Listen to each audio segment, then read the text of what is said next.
Supreme court نے فوجی عدالتوں میں سویلینز کا ٹرائل جاری رکھنے کی اجازت دے دی۔ اسلام آباد سپریم کورٹ نے حکومت کی اپیل منظور کرتے ہوئے فوجی عدالتوں میں سویلینز کا ٹرائل جاری رکھنے کی اجازت دے دی۔ تاہم فوجی عدالتوں میں ٹرائل کا حتمی فیصلہ سپریم کورٹ کے فیصلے سے مشروط ہوگا۔ سپریم کورٹ نے ملٹری کورٹ سے متعلق اپنا سابقہ فیصلہ مشروط طور پر معطل کر دیا اور کہا ہے کہ سپریم کورٹ کے حتمی فیصلے تک فوجی عدالتوں سزاؤں پر عمل درآمد نہ کرے۔ فیصلہ 5 ججز نے اکثریتی رائے سے دیا، جس میں ایک جج جسٹس مسرت حلالی نے اختلاف کیا۔ سائفر کیس میں عمران خان شاہ محمود قریشی پر فرد جرم عائد۔ خصوصی عدالت کے جج ابو الحسنات ذوالقرنین نے راولپنڈی کے اڈیالہ جیل میں آفیشل سیکرٹ ایکٹ کے تحت سائفر کیس کی سماعت کی۔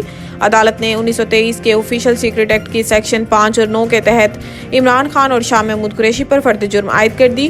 ان دونوں دفعات کے تحت سزائے موت، عمر قید یا 14 سال قید کی سزا ہے۔ دونوں ملزمان نے صحت جرم سے انکار کرتے ہوئے فرد جرم میں لگائے گئے الزامات کو من گھڑت قرار دے دیا۔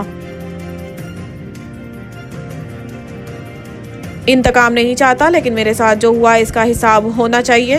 لاہور میں پارٹی کے پارلیمانی بورڈ کے اجلاس سے خطاب کرتے ہوئے نواز شریف نے کہا ہے کہ اللہ نے مجھے جھوٹے مقدمات سے بری فرمایا، کیونکہ میرے خلاف مقدمات میں جان ہی نہیں تھی اور یہ جعلی مقدمات ہماری حکومت ختم کرنے کے لیے بنائے گئے تھے۔ انہوں نے کہا ہے کہ میں نے کیا بگاڑا تھا اس بینچ کا جس نے مجھے سیسیلین مافیا کہا؟ کیا ججز کبھی سیسیلین مافیا، گاڈ فادر جیسے الفاظ استعمال کرتے ہیں؟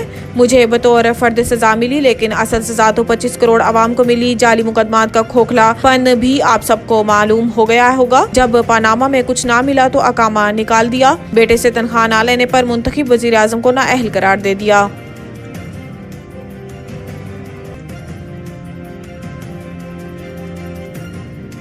امن و امان کی صورتحال کے باعث الیکشن میں تاخیر نہیں ہوگی۔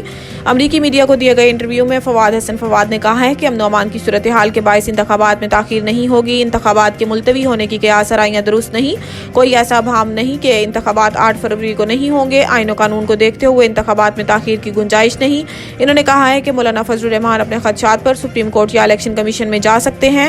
لاڈلے اور لیول پلینگ فیلڈ کے بیانات سیاسی بیانیہ ہیں۔ نگران حکومت غیر جانبداری سے امور انجام دے رہی ہے۔ سیاسی جماعتیں الزامات کی بجائے انتخابی منشور پر توجہ دیں۔